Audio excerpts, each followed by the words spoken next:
Hello, I'm Miranda from Invenire, and I'm here with Johanna today to chat about edible insects. Hi, Johanna.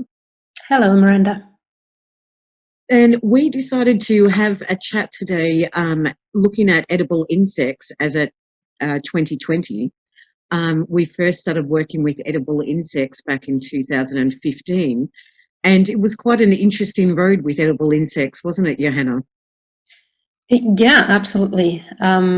I think actually it might have been that we already started back in 2014, end of 2014 or something, because that might have been when edible insects first came to our radar. We started seeing a lot of articles about edible insects and how it's a possible new very sustainable source of protein and possibly an interesting new ingredient. So that was kind of our original angle, that we got interested in it and also excited about the possibilities that there might be for a sustainable protein ingredient. That's right. And I think that started a little bit before my time at Invenire, but I quickly got engaged into edible insects and the opportunity to provide a sustainable food source through edible insects. And I think not long before I got started with Invenire, you had all connected with Anna Day at For Ento and started to learn a lot more about the potential as a sustainable food source. Yeah, that's right. We started learning a lot more about what the whole deal was with edible insects, and of course it was still rather new. The FAO, the United Nations FAO report on edible insects, which and the opportunities that they hold, which was for many, that was the kind of the starting point for looking into the possibilities of edible insects in, well, shall we say, in the industrialized countries, in Western countries. And I think that was 2013, if I remember correctly, when that report came out. So it was still rather fresh when we started looking into it. Not many products on the market yet, and not all too many people doing things with edible insects. So it was very exciting, and there were a lot of promises and all of this sort of um, future food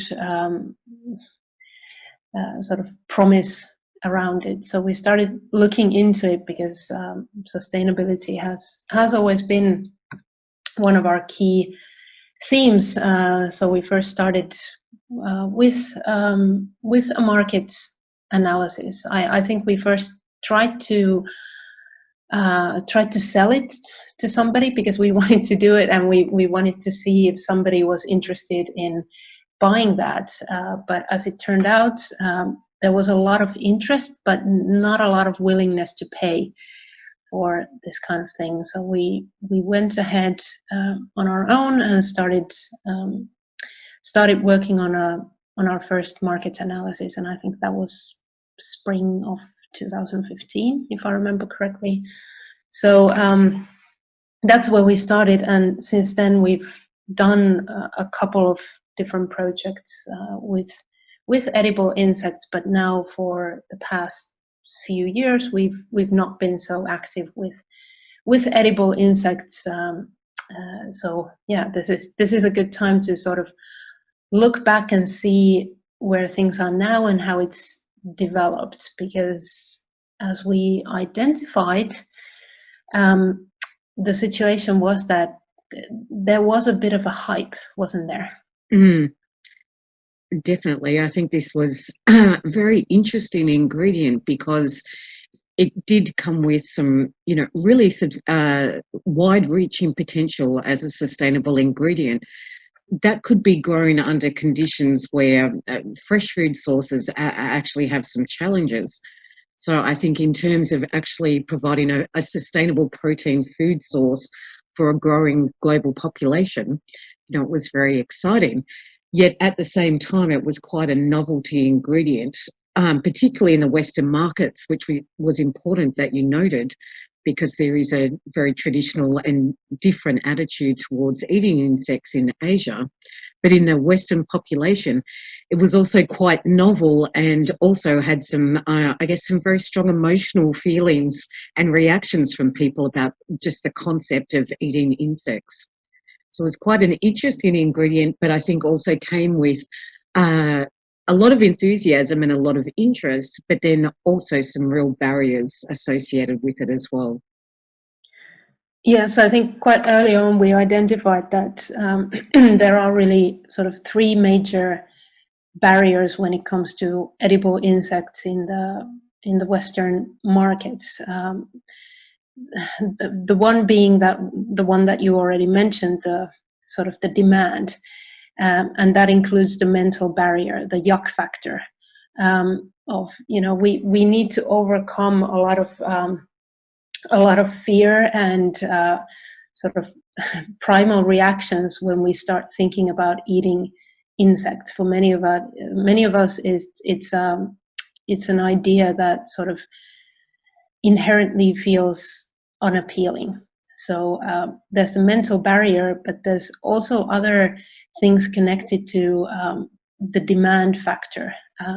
And if we look at the sort of the big picture, and now if we only think about protein, edible insects have other things besides protein, but that probably is the biggest, or where it's mainly been positioned. So if we look at sustainable protein, there's a very big demand for that, and that I kind of see as being a very long-term.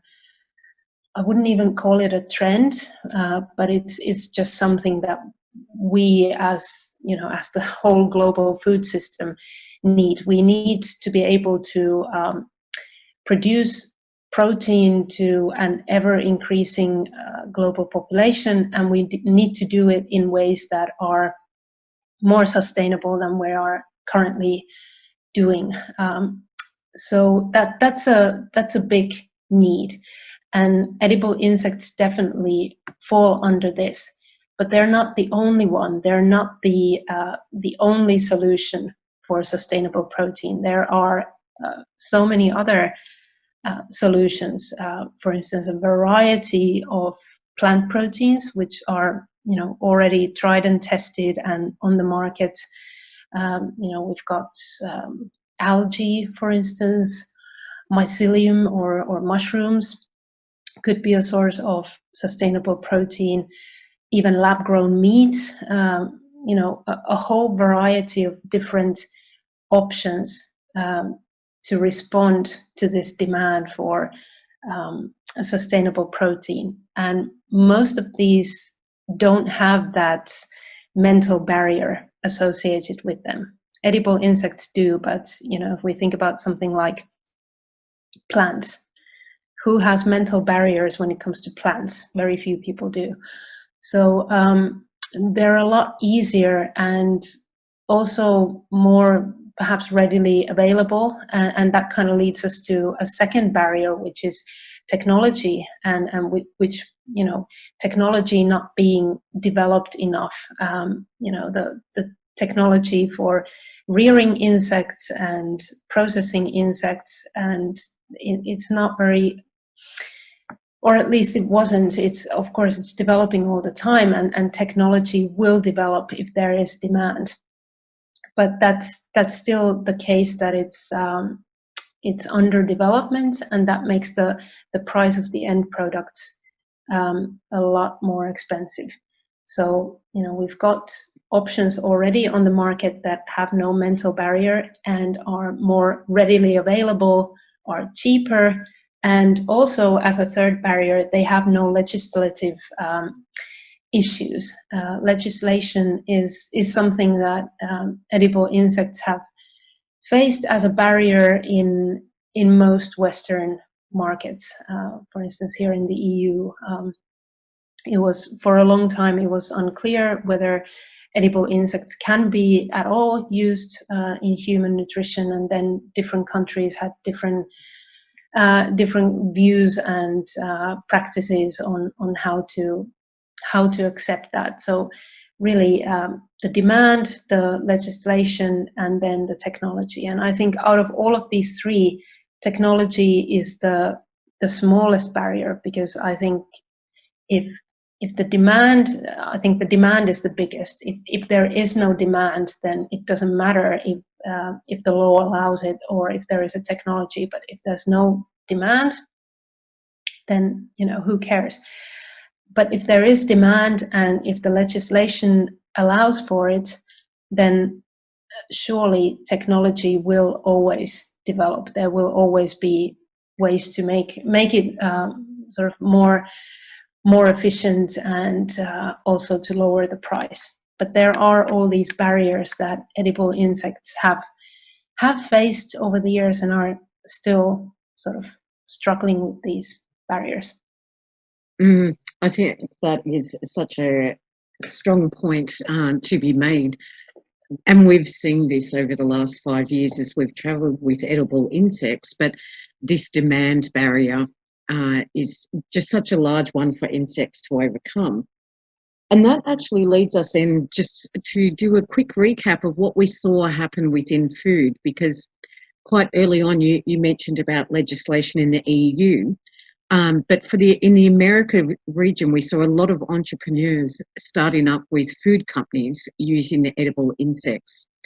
And just thinking about the road that we saw with food, if we start at that point with that very entrepreneurial food company startup point early on, one thing that we did see that changed over time, but was not actually supportive of the demand issue, was that a lot of the products weren't actually using an insect's powder or an insect's ingredient. They were using a whole insect, quite often in its original full body form, such as insects that have been dried or fried and marinated, but come as the whole insect as a snack. And we also saw many confectionery products that may be a see-through or transparent toffee with insects in the middle. And I think that was quite interesting about insects quite early on. While there was a lot of enthusiasm and people starting to experiment through startup companies, that actually added quite negatively in some ways to the yuck factor and the emotional barrier of insects, that the insects were so visible in their original form. Yeah, that is a kind of a two-edged sword, if you will, because on the other hand, it might be something that some people are looking. If you're looking for experiences and you kind of, you're kind of an extreme consumer, so you actually might get excited about, the fact that you're now eating insects, but then that's probably not a long-lasting thing, because once you get the experience, you overcome yourself and you maybe shock others by eating edible insects or offering edible insects. Then once that's overcome, then it's gone, and that may not be a lasting thing.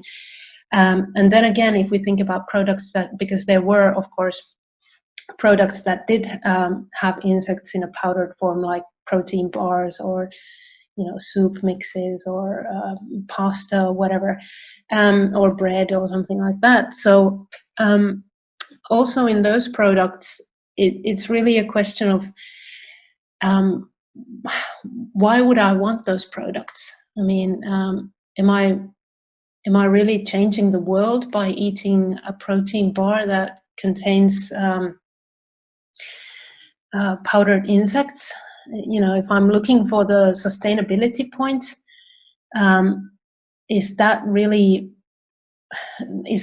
where I, as a consumer, can make the most impact? And it's probably not. So there's always the point of, is there really, what is the difference? And then if it's not readily available, I have to go through a bit of trouble to actually buy these products. I'm paying more for these products. I really have to be quite a devoted consumer, really have to want to eat these products because if I can get the benefit, if my thing is not that I'm not looking for a protein bar that contains insects. I'm just looking for a protein bar that contains high quality protein and, does what it's supposed to do. Then, insects are just one option. And I'm not sort of committed to buying that, especially if it's not, if I have other options that give me the same benefits and they're more readily available and they're cheaper and whatever. So there is that question of, is there a real need for this? Is there a real demand for this? And there was, for a while, there was quite a bit of hype, which we already mentioned, and what quite often tends to be forgotten in times of hype is that the real impact might be somewhere else, because and it might be somewhere where it's kind of more boring. It's kind of the back office of things. Mm-hmm. So it might not be in the human nutrition, it might not be in the protein bars or pastas or breads. That might be one small thing, but the biggest impact, if we're thinking in terms of sustainability impact, it could be coming from aquaculture feed or poultry feed, which is not quite so interesting and it's not so hyped up about. But that could be, where we might really get to big volumes and get to a bigger sustainability impact as well. And I think that's where we've started to see the market has been falling over the last 2 years, is very much more, excuse me, into animal feed. I live not far from Y Insect here in France, and they have been, their business has been quite sustainable and been continuing. But animal feed makes a lot more sense in that, well, for one, animals in themselves within animal feed quite often do eat insects. It's not something uncommon in the diet. But secondly, also don't have this emotional barrier to overcome. So I think if we're thinking about where we've seen insects start to find its feet in the food market, so far it's showing it's been much more within the animal feed area. Yeah, definitely. I think that might be a potential area still. Of course, what's needed if we think about animal feed, of course, then that requires large volumes and also lower costs. So that requires the technology to be developed. But still, I think there might be a lot of potential in there. Mm. And I personally still think there's some great potential in something that we looked at quite early on in terms of, where insects can be useful in the food chain. And I still think waste management is potentially quite a viable and interesting area for edible insects as well, particularly that we're more and more needing to deal with our waste in new and more creative ways. That these quite productive insects have the potential in different formats and with different waste products to actually help waste processing in a faster and more natural way. When I say natural, less mechanical. Yeah, absolutely. Insects are very efficient in sort of, for instance, reducing the mass of biodegradable waste. But then, of course, in that area, we quite quickly come to the legislation, whether it allows us to then utilize those insects that have been, feeding on what is classified as waste. That's probably, we cannot probably get those insects back into the food chain then. But still, nonetheless, they might be something that the waste processing industry might look into at some point, and they are efficient in breaking down biodegradable masses. Absolutely. And that may be one of those areas, as you say, is a little bit more boring, or another way to put it is less exciting, but nevertheless an important function in the back office. Yeah, absolutely. There's not so much hype potential, but there might still be good real potential. Mm. Well, that's an interesting, I guess, recap on about 5 years of looking at edible insects, and I think that there's going to be some interesting roads ahead of how insects might transform into different places or new and unexpected places. But there's still many roads of potential with insects ahead. So it's something that we'll keep looking at. Yes, definitely. We'll keep an eye on insects in the future as well. Yeah, but I think a good way just to finish off is coming back to a point you made at the beginning, that insects and what we found is just one of many potentially viable long-term sustainable protein solutions that are out there.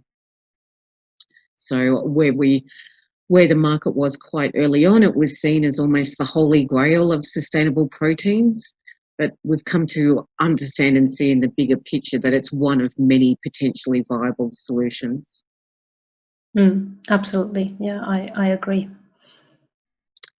Great. Well, no doubt we'll have other things to chat about on insects at some point, but thank you for chatting about this. I think it's good to come back to something after a period of time and really see how it unfolded and what were some of the, I guess, barriers and roadblocks that it faced. Yeah, definitely. Thank you, Miranda. Great. Thanks, Johanna.